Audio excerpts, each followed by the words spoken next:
사도행전 17장 1절부터 9절까지 말씀입니다.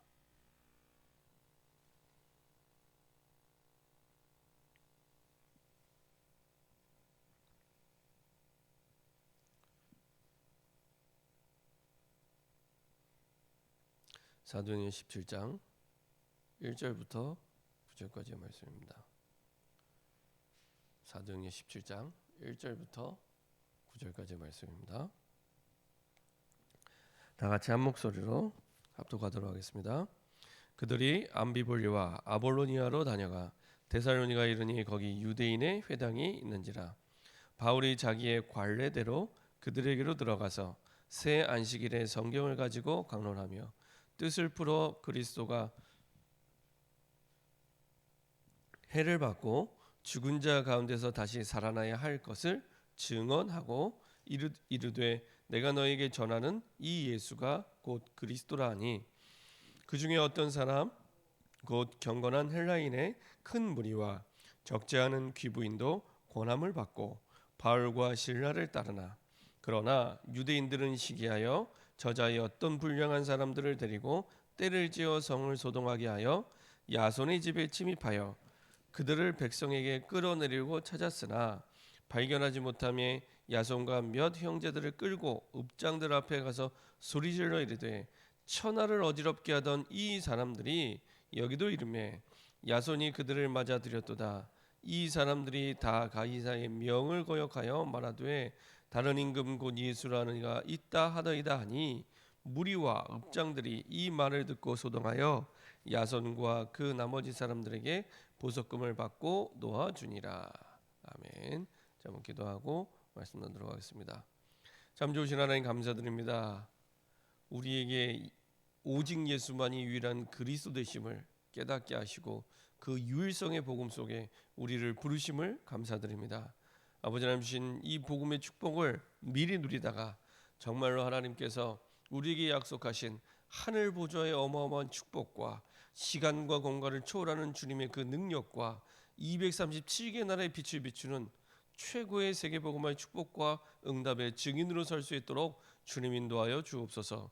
우리가 예수 이름 부를 때마다 예수의 능력과 권세로 주님께서 역사하사 다쳤던 모든 응답의 문들을 여사 하나님의 뜻을 붙잡고 인도받는 새로운 시작이 될 수 있도록 축복하여 주옵소서.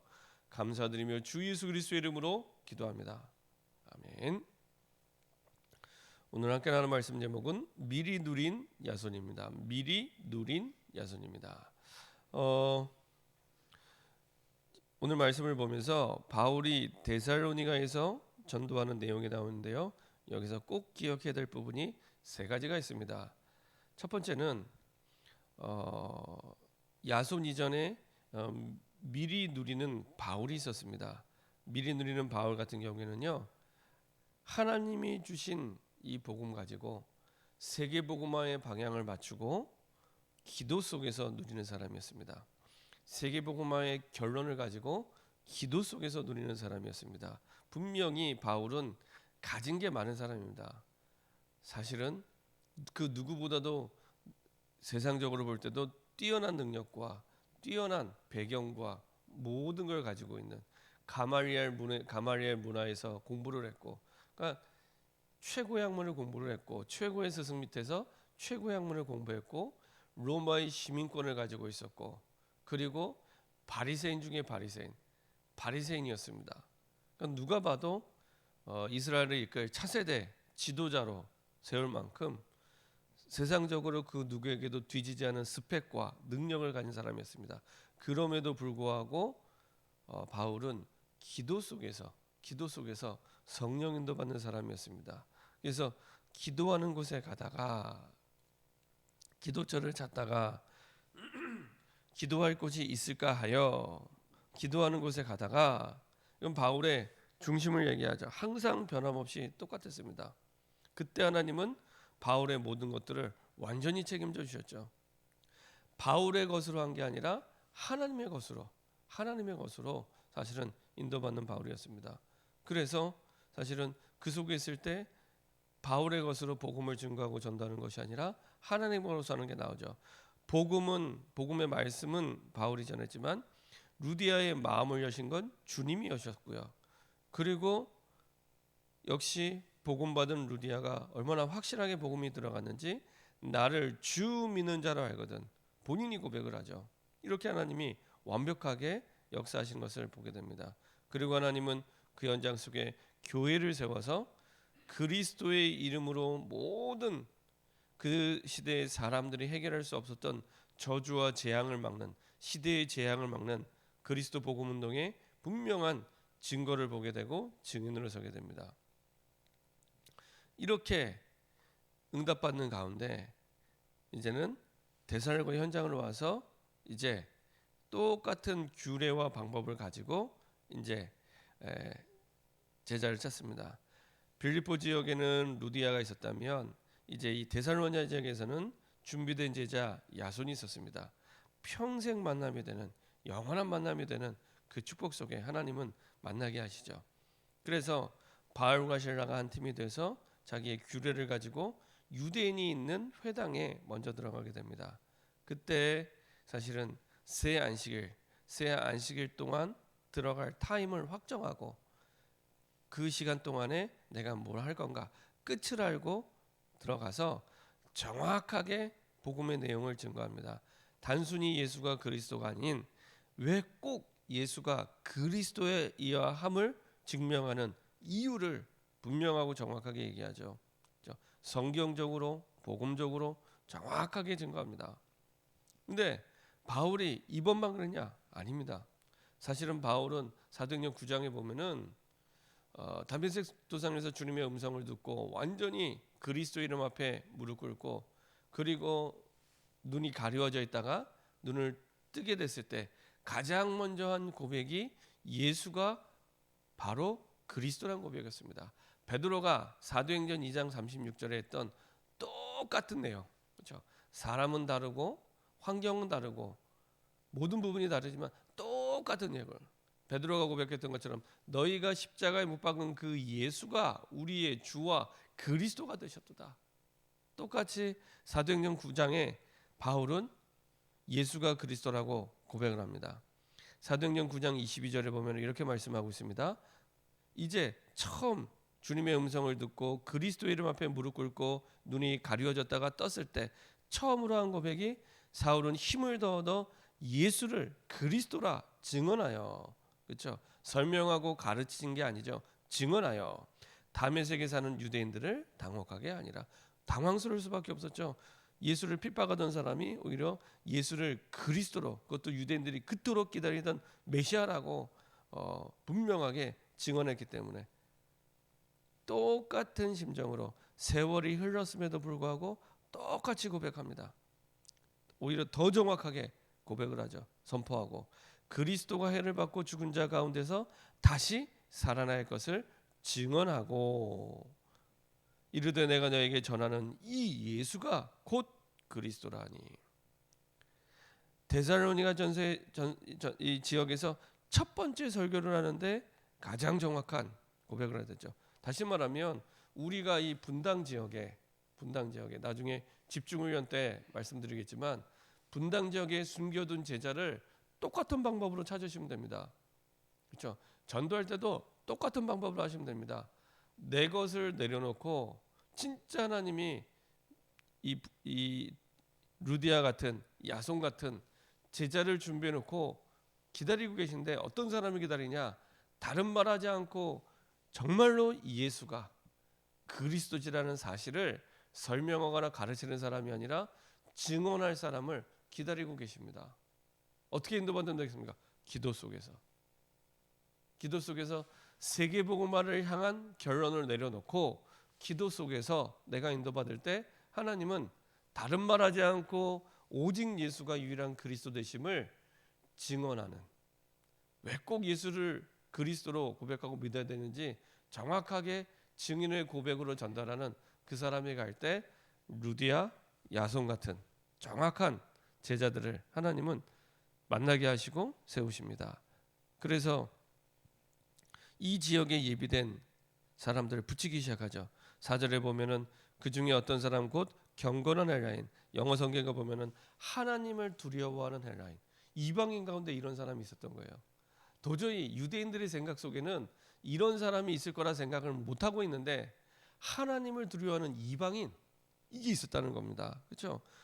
그래서 우리가 기도 속에서 성령 인도 받아야 될 것이 내 것을 가지고 전도하는 게 아니라 하나님의 것을 가지고 하는 거기 때문에, 그리고 복음이 필요 없을 것처럼 보이는 적지 않은 귀부인, 그리고 그 속에서 야손이 이제는 이 데살로니가 교회에 하나님은 붙이시고 인도하시죠.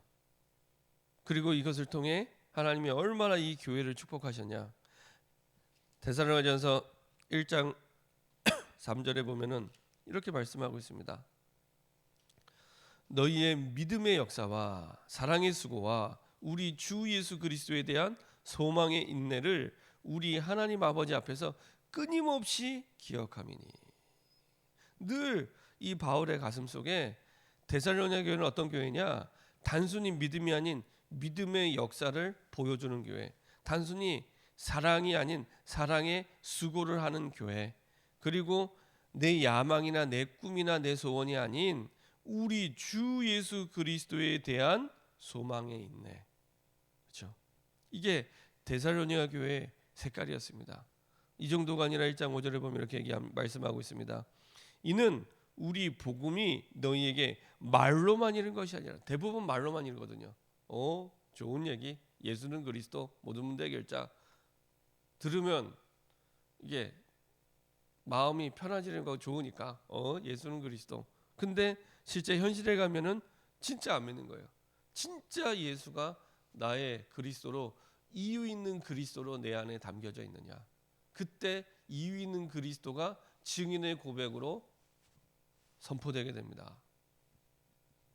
그렇죠? 복음이 말로만 이른 것이 아니라 또한 능력과 성령과 큰 확신으로 된 것입니다. 우리가 너희 가운데서 너희를 위하여 어떤 사람이 된 것은 너희가 아는 바와 같으니라. 그렇죠? 복음이 말로만이 아닌 능력과 성령과 큰 확신으로.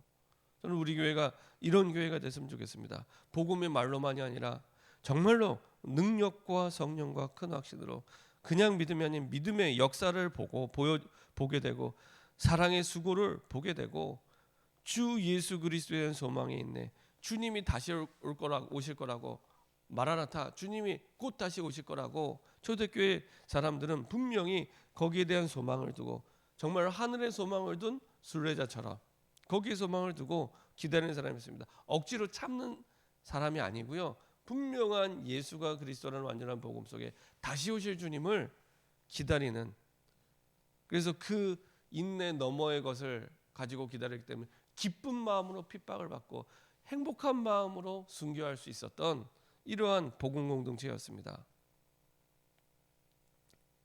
그래서 정말로 복음을 보여줄 수 있는, 정말로 믿음을 보여줄 수 있는, 정말로 하나님이 우리에게 주신 기도와 전도를 보여줄 수 있는 그런 증인으로서는 저와 여러분 됐으면 좋겠습니다.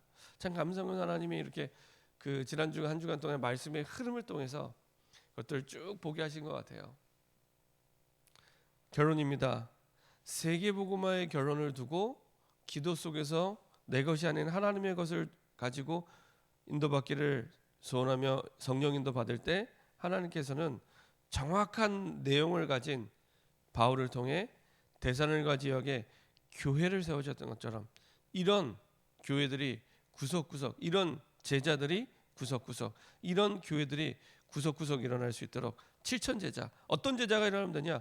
루디아 같은 제자, 야손 같은 제자, 그런 제자들이 일어날 때 사실은 그 제자들이 있는 현장마다 교회가 세워질 줄 믿습니다. 그렇죠? 주는 그리스도시요 살아계신 하나님의 아들이시냐, 그 믿음의 고백 속에, 믿음의 반석 가운데 내 교회를 세우셨다고 고백하셨기 때문에 이런 제자들의 믿음의 고백 속에 당연히 빌립보 교회와 그리고 데살로니가 교회가 세워지게 됐죠. 그렇죠? 이것을 두고 우리가 뭐 하면 되겠습니까? 이제는 조금만 우리의 생각과 마음이 집중될 수 있도록, 특별히 하나님이 정말 원하는 것에 집중할 수 있도록. 우리가 왜 다 받아놓고 여러 가지 어려움을 겪냐?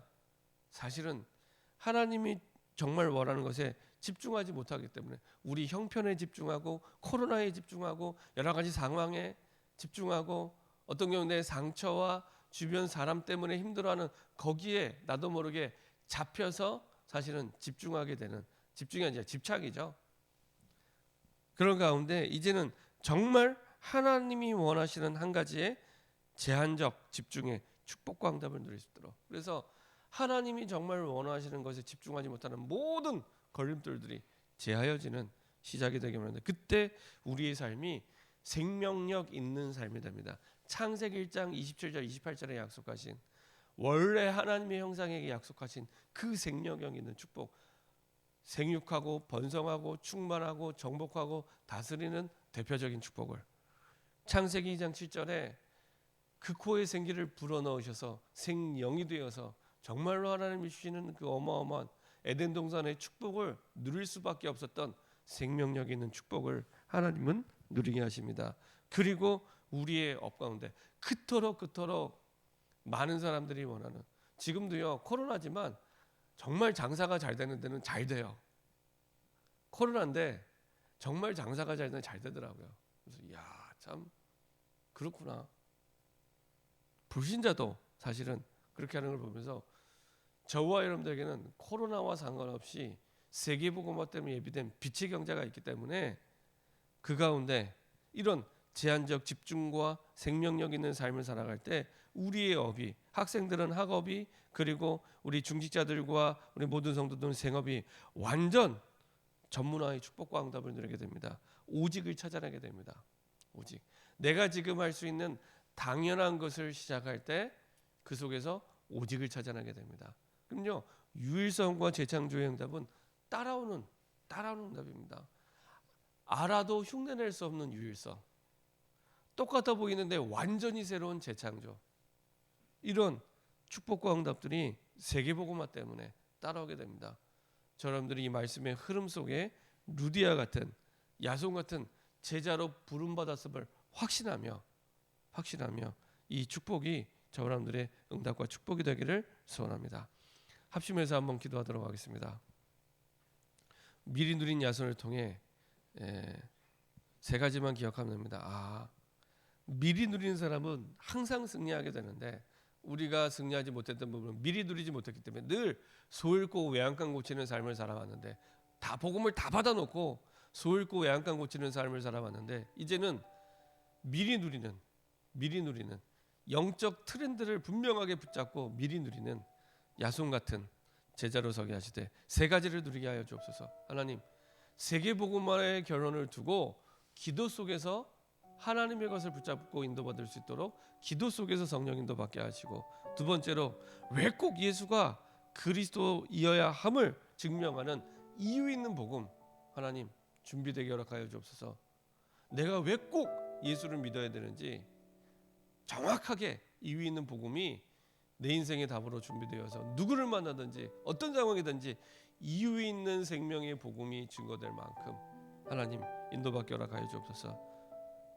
세 번째로 이를 두고 이제는 하나님 집중하기를 원합니다. 7,000제자 70지교회, 루디아 야손 같은 7,000제자, 그리고 빌립보, 그리고 데살로니가 교회 같은 70지교회 응답 누릴 수 있도록 제한적 집중의 축복과 응답을 누리게 하여 주옵소서. 하나님이 정말 원하는 것에 세계복음화의 결론을 두고 집중하는 새로운 시작이 되게 허락하여 주시옵소서. 합심해서 한번 기도하도록 하겠습니다.